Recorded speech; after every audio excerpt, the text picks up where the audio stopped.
पता है आर्टिस्ट बनने के लिए ना आपके पास ना कुछ कुछ इंपॉर्टेंट चीज़ होना चाहिए जो आपके समझ में होना चाहिए। पता है आपको क्या है वो? सबसे पहले आपके पास कम्युनिकेशन स्किल होना चाहिए। मैं आपका ड्राइंग या पेंटिंग के स्किल का बात नहीं कर रहा, communication skill. Social media handle करने आना चाहिए आपको। वो समझ में आना चाहिए कि वो कैसे यूज़ करते हैं उसको, कैसे लोगों से काम ले सकते हैं हम। ये सारी चीज़ों का नॉलेज होगा तब जाके आप एज़ अ आर्टिस्ट ग्रो कर पाएँगे। नहीं तो थोड़ा-सा मुश्किल हो जाएगा ग्रो करना। आप ग्रो करेंगे लेकिन स्लो करेंगे और कई बार ऐसा होगा कि आप हार मान के छोड़ देंगे काम। तो ये बेसिक चीज़ है। आपको एक माहौल क्रिएट करना पड़ेगा। आपके लिए कोई माहौल क्रिएट करने नहीं आएगा।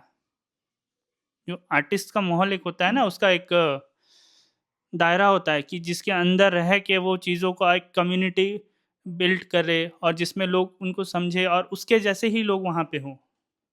तो वो एक होता है, जहाँ पे आप बैठ के लोगों से अपने काम के बारे में डिस्कस कर सको, जो आपको मोटिवेट कर सके, आप उनको मोटिवेट कर सको और आपके जो सोच है, उन पे आप बात कर सको या डिस्कशन हो कर सको कि हम ऐसा काम करेंगे या इस तरीके का काम हमारे लिए एक अच्छा है। पेंसिल में करो या ऑयल कलर, एक्रेलिक कलर, जिस भी चीज़ में आप काम करो।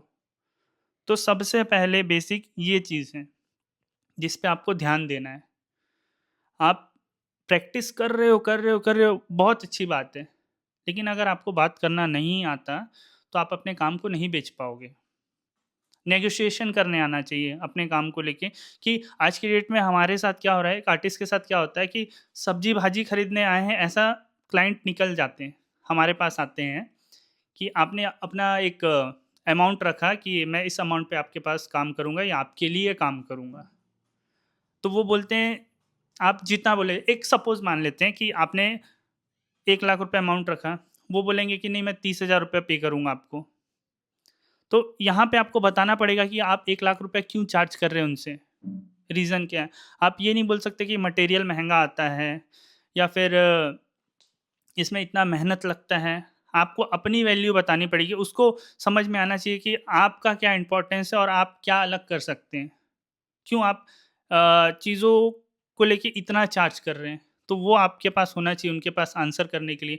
ये कॉमनली लोग गलती करते हैं कि भाई आर्ट मटेरियल बहुत महँगा आता है इसलिए हम लोग इतना चार्ज करते हैं या फिर इसके पीछे इतना मेहनत लगता है। नहीं, आप क्यों इतना रेट चार्ज करें, बाकियों से आपका रेट अलग क्यों है, ये आपको पता होना चाहिए।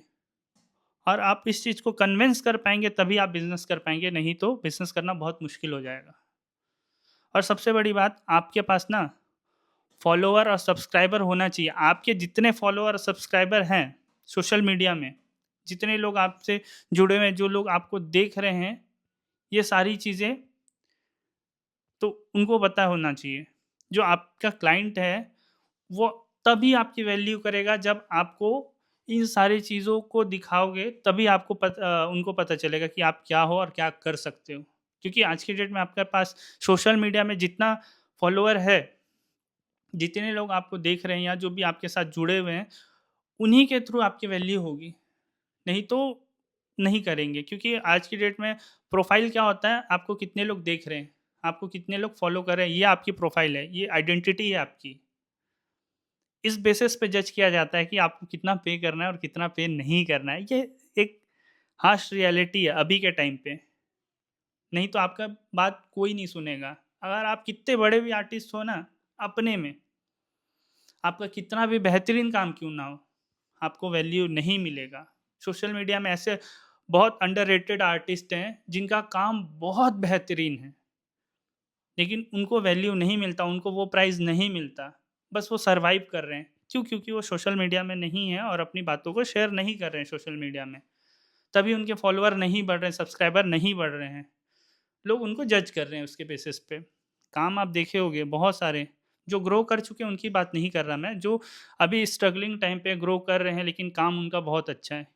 बहुत अंडररेटेड हो गए हैं वो। वो सिर्फ़ क्या कर रहे हैं, प्रॉब्लम क्या है, आप क्या कर रहे हो कि आप पहले ड्राइंग बनाते हो, इतना दिन का टाइम लेते हो, 10 दिन, 15 दिन, 1 महीने, 2 महीने दे के एक आर्टवर्क रेडी करते हो। ठीक है? उसके बाद क्या करते हो कि आप उसका एक फ़ोटो क्लिक करते हो डिफरेंट डिफरेंट एंगल से, फिर पोस्ट करते हो, हैशटैग यूज़ करते हो, सारा चीज़, या उसके साथ में बैकग्राउंड म्यूज़िक लगा देते हो और डाल देते हो। आपको कौन देखेगा? बस एक फ़ोटो बस स्लाइड होके निकल जाएगा, स्क्रॉल कर देंगे निकल गया, उसके बाद चला गया। फिर आप ये सोचोगे कि मैं चलो वीडियो बना लेता हूँ, उस सिनेमैटिक कुछ वीडियो बनाएँगे, उसके बाद पोस्ट करेंगे, फिर उसके बाद उसपे भी ज़्यादा लाइक या फॉलो नहीं मिलेगा। आपको पता है कि आज की डेट में लाइक और फॉलो किसमें ज़्यादा बढ़ता है? उनको मिलेगा। फिर आप उसकी वीडियो सामने में लगाएँगे, छोटा-सा क्लिप, और फिर अपने आर्टवर्क का, इनको फॉलो कर रहे हैं लोग, इनको जानते हैं लोग, और हमको कुछ नहीं मिल रहा है या लाइक सब्सक्राइब नहीं मिल रहे हैं, हम डिमोटिवेट हो रहे हो, आप इस बात के लिए वीडियो लगाएँगे। फिर उससे आपका कुछ वीडियो चल जाएगा। लेकिन हमेशा आप किसी और के फ़ोटो लगा के अपने अकाउंट को ग्रो कब तक करेंगे? कब तक उसको चलाएँगे? जब तक आप अपनी जर्नी शेयर नहीं करते, लोग आपसे कनेक्ट नहीं होंगे। लोगों के पास इतना समय है कि आपकी जर्नी शेयर करोगे तो वो सुनेंगे, सुनते हैं लोग। अगर जिसको सीखना है ना, वो देखते हैं वीडियो, आपकी जर्नी आपसे आके कनेक्ट करते हैं। तो कनेक्ट कब होंगे? जब आप अपने चीज़ों को शेयर करेंगे कि आप इस पेंसिल को यूज़ कर रहे हो, यहाँ से ला रहे हो, कितना कहाँ से पैसे अर्न कर रहे हो, जिससे आप अपनी पेंटिंग को या ड्राइंग को हमेशा अपने आर्टवर्क को रेडी कर रहे हो। डिफरेंट डिफरेंट टाइप करना है, अलग अलग चीज़ों से आप बना के देखते हो। कई बार ऐसा होता है, कई ऐसे आर्टिस्ट हैं, आप बहुत सारे मटेरियल से बनाते हैं। आप सोचना कि दा विंची या वैन गॉग ले लो, ठीक है? या माइकल एंजेलो, जो भी आर्टिस्ट हुए एक टाइम में, मैं बड़े-बड़े आर्टिस्ट का नाम ले रहा हूँ, और भी आर्टिस्ट हैं, ठीक है? जिसको आप जानते हो, इसीलिए मैं उनका नाम ले रहा हूँ कि ये आर्टिस्ट आज से 500 साल, 400 साल पहले हुए हैं, लेकिन आज भी उनके आर्टवर्क यहाँ पे हैं। आप समझ रहे हो? या मैं उन आर्टवर्क्स की बात कर रहा हूँ जो बहुत लॉन्ग टाइम तक रहेंगे। सालों बीत जाएँगे, फिर भी आप नहीं रहोगे, आपकी फैमिली नहीं रहेगी, फिर भी वो आर्टवर्क रहेगा। मैं उन चीज़ों पे बात कर रहा हूँ, उन आर्टवर्क्स की बात कर रहा हूँ। मैं उन चीज़ों पे नहीं बात कर रहा हूँ जो 1 दिन में खराब हो जाए, 2 दिन में खराब हो जाए, या ऐसी चीज़ों से बनाया जाए जिसकी लाइफ़ नहीं है। 1 घंटे, 2 घंटे से ज़्यादा, या 1 दिन, 2 दिन। आप समझ रहे हैं मैं किस चीज़ की बात कर रहा हूँ? उस अकाउंट में बहुत सारे फॉलोवर, लोग उनको देख रहे हैं, लेकिन जो रियल आर्टिस्ट है वो तो बहुत अंडररेटेड हो गए। क्यों पता है? क्योंकि वो अपनी जर्नी शेयर करते हैं, जो कुछ टाइम के लिए रहते हैं ना, वो अपनी जर्नी शेयर करते हैं, बताते हैं कि हमने ऐसा बनाया, वो सारा प्रोसेस दिखाते हैं, लेकिन आप प्रोसेस नहीं दिखाते। हमको पेंटिंग करने में बहुत टाइम लगता है, लोग उनको हर चीज़ को देखते, देखते, देखते, देखते कई चीज़ को क्या बोर हो जाते हैं, एक ही चीज़ को देख के, लेकिन कई बार लोग सुनना भी पसंद करते हैं।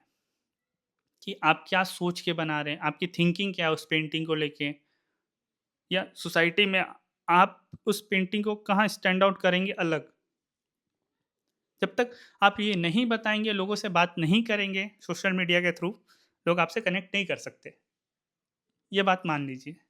तो प्लीज़ आप लोग अगर कोई भी पेंटिंग बना रहे हो, उसके पीछे का स्टोरी ज़रूर शेयर करो, जिसके थ्रू लोग आपसे कनेक्ट हों, और बहुत ज़्यादा इंस्पायर्ड भी होते हैं लोग इस चीज़ को लेके, और उनका बहुत सारा हेल्प भी होता है। तो आर्टिस्ट सबसे पहले आप ये सब चीज़ करो, तभी आप ग्रो कर पाओगे, नहीं तो बहुत मुश्किल हो जाता है ग्रो करना। आप ग्रो करोगे लेकिन बहुत स्लो करोगे, लेकिन आपको मज़ा भी नहीं आएगा। कई बार ऐसा होगा कि आप डिमोटिवेट हो जाओगे और छोड़ दोगे। तो मैं नहीं चाहता कि कोई भी आर्टिस्ट काम छोड़े, हर काम को करे और वो ग्रो करे साथ में। जैसे मैं कर रहा हूँ अभी, मैं कोशिश कर रहा हूँ कि और अच्छी चीज़ें आप लोगों को बता पाऊँ, नए-नए टॉपिक पे बता पाऊँ कि अभी कैसे जो प्रॉब्लम्स हो रहे हैं, हर आर्टिस्ट प्रॉब्लम फेस कर रहा है, उन प्रॉब्लम्स पे बात करूँ मैं। आपकी स्टोरी होगी कुछ ना कुछ कि आप कैसे स्टार्ट कर रहे हैं। अगर आपको कहीं लग रहा है कि मैं आपकी हेल्प कर पाऊँ, तो आप मुझे कमेंट करें या डीएम करें, मैं ज़रूर आपसे बात करूँगा और बताऊँगा कि आप ये चीज़ कर सकते हो, आप किस एरिया से हो, कैसे लोग हैं वहाँ पे।